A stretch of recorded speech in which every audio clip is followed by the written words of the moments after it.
श्रीमद् भागवत पुराण, जिसे भागवत महापुराण भी कहा जाता है, हिंदू धर्म के 18 पुराणों में सबसे महत्वपूर्ण और पूजनीय ग्रंथ है। इसमें भगवान श्री कृष्ण की दिव्य लीलाओं, उनके भक्तों की अद्भुत कथाओं और भक्ति मार्ग की महिमा का वर्णन किया गया है। भागवत सप्ताह 7 दिनों तक चलने वाला एक आध्यात्मिक उत्सव है, जिसमें श्रीमद् भागवत पुराण की कथा सुनाई जाती है। इसका उद्देश्य भक्तों को धर्म, भक्ति और मोक्ष का मार्ग दिखाना है। ये सप्ताह आध्यात्मिक शांति और आत्म साक्षात्कार का अनुपम अवसर प्रदान करता है। मंगलाचरण, शुभारंभ। हर शुभ कार्य की शुरुआत ईश्वर के स्मरण और उनकी कृपा से होती है। भागवत सप्ताह में कथा प्रारंभ करने से पहले भगवान विष्णु और देवी देवताओं की प्रार्थना की जाती है। मंगलाचरण के श्लोक। शुक्लांबरधरं विष्णु शशिवर्ण चतुर्भुजम् प्रसन्नवदन ध्यायेत् सर्वविघ्नोपशान्ते सर्वमंगल मांगल्ये शिवे सर्वार्थ साधिके शरण्ये त्र्यंबके गौरी नारायणी नमोस्तुते। इन श्लोकों के माध्यम से हम भगवान से प्रार्थना करते हैं कि हमारी कथा श्रवण मंगलमय हो और भगवान का आशीर्वाद हमें प्राप्त हो। वेदव्यास द्वारा भागवत पुराण की रचना। महर्षि वेदव्यास भारतीय आध्यात्मिक परंपरा के प्रमुख ऋषि हैं। उन्होंने 4 वेदों का संकलन किया, महाभारत की रचना की और 18 पुराणों की संरचना की। इतने महान कार्य करने के बावजूद वे अपने मन में अशांति और असंतोष का अनुभव कर रहे थे। महर्षि वेदव्यास ने नारद मुनि से अपनी समस्या बताई। नारद मुनि ने कहा, आपने धर्म, ज्ञान और कर्तव्य का प्रचार किया है, लेकिन आपने भक्ति और भगवान के गुणों का गुणगान नहीं किया। भक्ति वो मार्ग है जो मानव को मोक्ष की ओर ले जाता है। आपको ऐसा ग्रंथ लिखना चाहिए जो केवल भगवान की लीलाओं और भक्तों की महिमा का वर्णन करे। नारद मुनि की प्रेरणा से महर्षि वेदव्यास ने श्रीमद् भागवत पुराण की रचना की। ये ग्रंथ भगवान श्री कृष्ण की भक्ति, उनकी लीलाओं और भक्तों की कहानियों से परिपूर्ण है।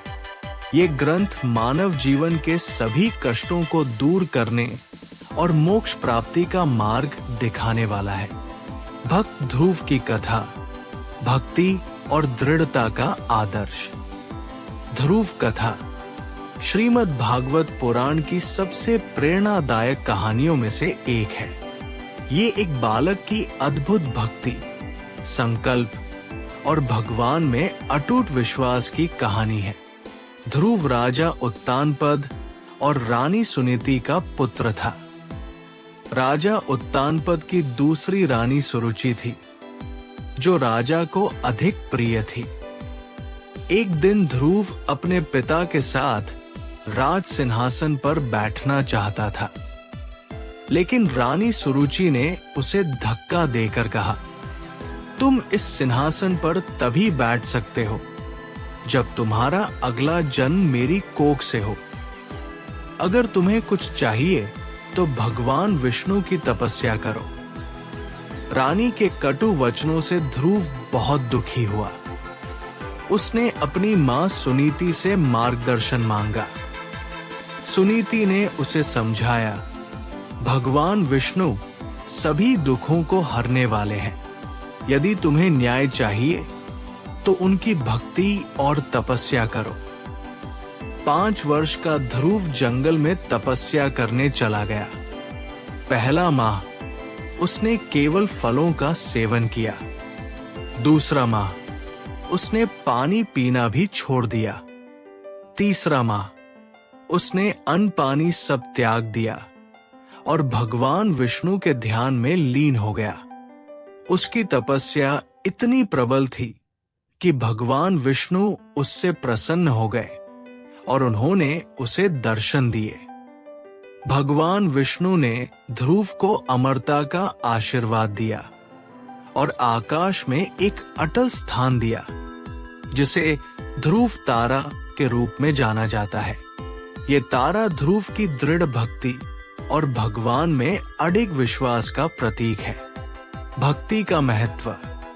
भागवत पुराण में भक्ति को सबसे ऊंचा स्थान दिया गया है। भागवत सप्ताह भक्तों को भगवान की कृपा का अनुभव करने का अवसर प्रदान करता है। आध्यात्मिक शांति। भागवत कथा सुनने से मन को शांति मिलती है और जीवन के गहरे प्रश्नों का समाधान मिलता है। धर्म का प्रचार। ये सप्ताह धर्म, कर्तव्य और सत्य के महत्व को समझने और उसे अपने जीवन में उतारने की प्रेरणा देता है। मोक्ष प्राप्ति।